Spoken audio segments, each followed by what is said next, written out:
Hey guys, Lonevik here, and today on the table, and very quick unboxing, or maybe not so quick, I don't know how many components are inside, of Sleeping Gods, the brainchild of Ryan Laukat, and this add-on Tides of Ruin that I've taken from the Kickstarter as well.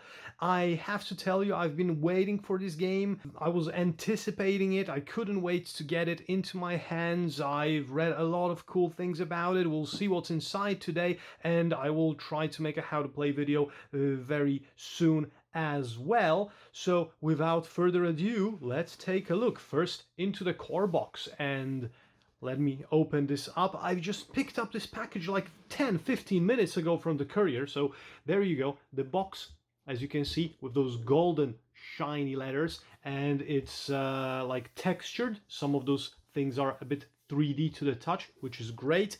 And inside we've got an inlay with some graphics, so it's very neatly designed, and we'll put it here. And let's take a look inside. We'll try to avoid any spoilers or anything. We've got a booklet here. Let's start with this. Oh, upside down, and this is the, as you can see, the game map on which we will be moving around. Very colorful, very nice graphics, a lot of locations, numbered, all of them, and I can see that, well, it's not that big, it's like 10-12 pages or something like that, but it looks like it's got a lot of content when it comes to the number of those locations. All right, here we have the journey log, and this is a notebook of plenty of cards. You can have plenty of sessions with this. We've got the ship locations, ship health, actions, date, final score, players, experience, and the event deck, and some stats to cross off. And on the other side we've got the whole map of the Wandering Sea, as you can see here, with all those locations as well. And this is probably the piece of the resistance here. For this, it's a 172 page book with all of the stories. It's black and white, it's numbered like a paragraph story. I'll just take you like through a few of those, but don't read anything. Don't give yourself any spoilers, so don't pause the video. But this is how it looks like, nicely bound. It's very solid with good paper, so it will probably last a long time. And we've got the rulebook. The rulebook is 40 pages long. We've got the list of icons at the end, and inside the table of contents we've got the setup and the contents of the box, and we've got even an instruction of where to put and how to put everything back into the box. So this is cool. Sometimes you might be wondering about this. The setup, all the cards and all the skills and everything. I can see that there are quite a few explanation graphs, and so hopefully the rulebook will be clear to read and understand. I'll tell you about this when I'm recording the how to play video, but there are quite a few rules, and also for the campaign, adding and removing players for the campaign. This is good news, because sometimes you have to do it. Like, for example, when I was playing Gloomhaven, that happened quite often. Resetting the game for a new campaign, so this is a replayability factor here, so this is not a one-time legacy game or anything like that. It looks like this. And we've got the difficulty levels and stuff like this, achievements, there you go. And this is the achievement card, and we've got a lot of those achievements here, as you can see, to cross off. So hopefully this game, you know, it looks like it's a very long and very rich game when it comes to content. It's only one-sided, but take a look at how many boxes, so I hope that this game will be played for a long time. And we've got this helper sheet, which is a two-sided one as well, and quick start guide as well. Begin here. This quick start guide will introduce you to Sleeping Gods step by step. Read this guide immediately after opening the box and you'll be able to start playing the game. While we won't teach you every rule, by the end of this introduction you will understand the basics, workings of Sleeping Gods. This is great. I remember that This War of Mine had something like this, that you read only like the rules that you needed in the beginning of the game. It let you start it quicker, so this hopefully is something like this as well. It's like a 12-page, there you go, helper guide with everything inside. Pretty cool. And now the meat of the thing. Let's take a look here. We've got a foil bag with a board, or boards to be honest, and a deck of cards. I will Oh, and a lot of tug boxes inside. I love tug boxes. Okay, let's take a look first at what's in this foil. So I'll slide this out and I will take out those cards, and the foil can go to the side. So we've got a deck of adventure cards here, as you can see. Nice graphic on this. And on the other side we've got some information about some locations. And we've got double-sided boards with locations, with numbers, so probably those are for surviving some adventures in some locations that we are going to be placed in. There you go, some lava, caldera fortress, blood ruins, all right, coral temple, and fishbone vault. Okay, dungeons, sleeping gods. This is a storybook for dungeons. As you can see, this was an add-on that you could that was added to the base game, and this is also a paragraph book, black and white, with 36 pages for this. So I think that those are for those maps exactly, and this is a punch board with items like hearth coal and ambrosia and dried herbs and fly lantern and stuff like that, double-sided ones. There you go. So I think this foil is just this dungeons add-on that you can include in the game. So I will just remove it right now from the stack to be able to put it into the bag later. And let's take a look at those tug boxes. So we have a plastic standee here for the miniature of sorts, probably for the ship miniature. We've got a lot of baggies for packing stuff, more baggies for packing stuff. All right, I'll take out this foam later, and we've got a tug box, empty one, for used cards, as you can see. So for used quests, sorry. So as you can see, this is going to be probably used quite a lot. And now let's take out this tug box. Not labeled really, but here inside we have, what do we have here? We've got a deck of larger cards, probably enemies, as I can see here. And Pan Consular is the first one. It's a level 6, and I will unfoil it as well. And let's see what other enemies or examples of enemies we can meet in this game. And all of those cards, we've got level 1, 2, 3, 4, 5. There's a numbers of cards, sorry. So it's 78 of those, okay.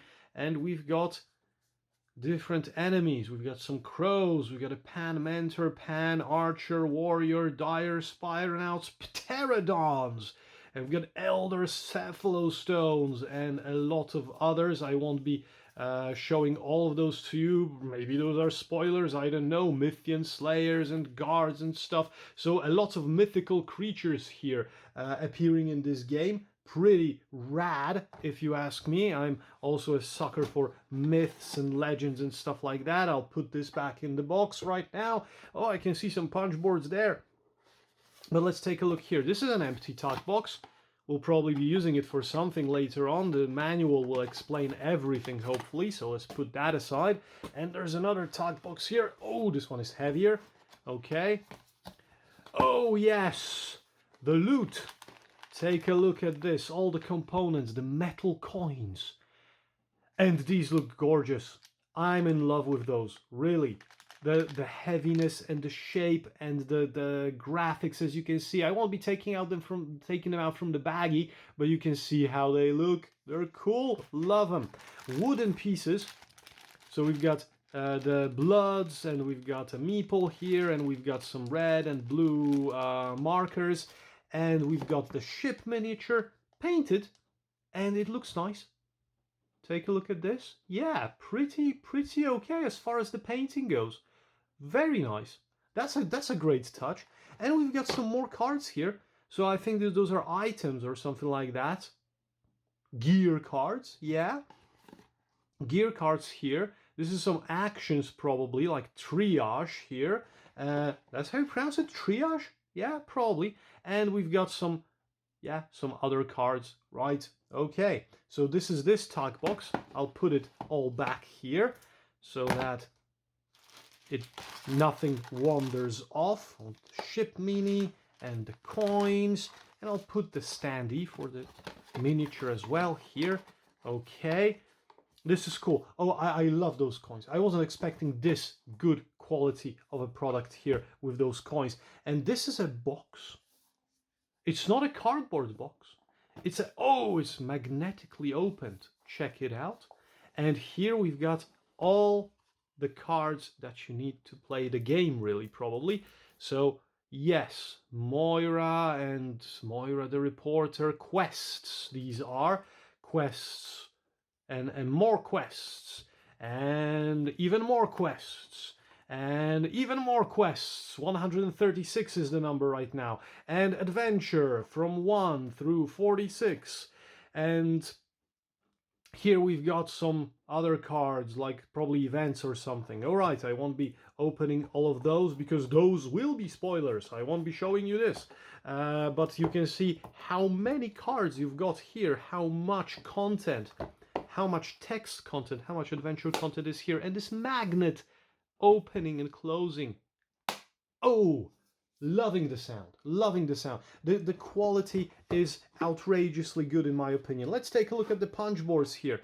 So we've got some tokens here, and we've got the ship board with those ship actions and everything. Okay, oh, it punched already. Yeah. And we've got the heroes, the crew. We've got Captain Sophie Odessa and Audrey Williams from Liverpool, who is a wrench, and who uses a wrench, and the captain uses a rifle, and Gregory Little from Los Angeles, who's using a knife. There you go. Oh yeah. Take a look at the ladies here, alright, and some tokens as well. And we've got more. Kasumi Aoshima from Osaka, and she's using a wakizashi as a weapon. And there's Kanan Sharma from Chennai with a pistol, and Laurent Lapointe from Quebec City. He's fighting with a club. We've got 3 more guys here. Rafael Vieira from New York. He has a hammer that he's wielding. Looks like a butcher or something, maybe, or a port worker, harbor worker or something. McMara Johnson from Atlanta has a saber, and Marco Reyes from Veracruz, he's got a frying pan. Well, you can fight with everything, right? Okay, and we've got some more tokens, and there you go, this is it. And the box has a very cool inlay inside as well, very thematically fitting. Alright, I'm going to put this back quickly into the box while I'm talking to you right now. I like the overall cardboard quality, thick, very solid. I see this game is going to last for some time. It's not going to, fall apart or anything. I very much appreciate the binding of the books, to be honest, because I had a few issues with those, for example, in Sword and Sorcery, the books that were glued together. Well, they kind of started coming apart at the seams sooner or later when you were using them much, and you were using them much in Sword and Sorcery, and you had to be very careful with those because those were stitched, and those coil-bound books here that are given are going to be way more solid. I can already see that as not being an issue here, that those books are going to fall apart or anything. Alright, I'm putting back the dungeons into this big baggie, and the adventure cards that were added with the dungeons, I'll put them here on the top right now for a quick tuck away. All the booklets with all the, letting the air out from the baggie. Okay, and the log books, and let's cover it up. I won't be putting the plastic baggies inside because I will need them to repackage this game in a moment when I'm done talking to you. Alright, let's take a look at the Tides of Ruin right now. Whoops, sorry for shaking the camera here. So this is an add-on that gives you an additional adventure, and we've got one more book here with another map. So without any spoilers, I'll just leaf through it. We've got a few cards with additional enemies. We've got zombies here. There you go. We've got some more arcade mode. That's interesting. That sounds interesting. We've got arcade mode here. We've got more adventure cards. We've got more quests starting with 181. We've got some more event cards or something like that here. And we've got another book with, as you can see, paragraph scenarios. So I gather from this that there is no new rule book in this box, that all the rules apply from the base game, and this is just another adventure that you can play with the base rules and you should be ready to go once you know how to play. All right, so this is Sleeping Gods, Ties of Ruin, and the base box from Sleeping Gods by Ryan Laukat. I'm very excited, and I hope that I will be able to get it on the table quickly and play it as fast as possible and show it to you when it comes to the gameplay and how to play, and give you my review of it after a few adventures and seeing how this goes, whether solo or with a few players. I'm really, really, really excited. I can't stress this enough. This is a great thing. When I saw it on Kickstarter, I knew day one I would be going all in on this. Well, apart from the playmats, because, well, I'm not using a lot of those. But yes, Sleeping God, thank you for watching this unboxing video. Stay tuned for the how to play very soon, hopefully, and have a great day. My name is Lone Vic. This is my channel with unboxings, reviews, and how to play videos of very cool board games from Kickstarter. And not only, hit the like, subscribe, hit the notification bell if you want to know more, and if you want to share some thoughts, write them in the comments. See you very soon. Bye bye.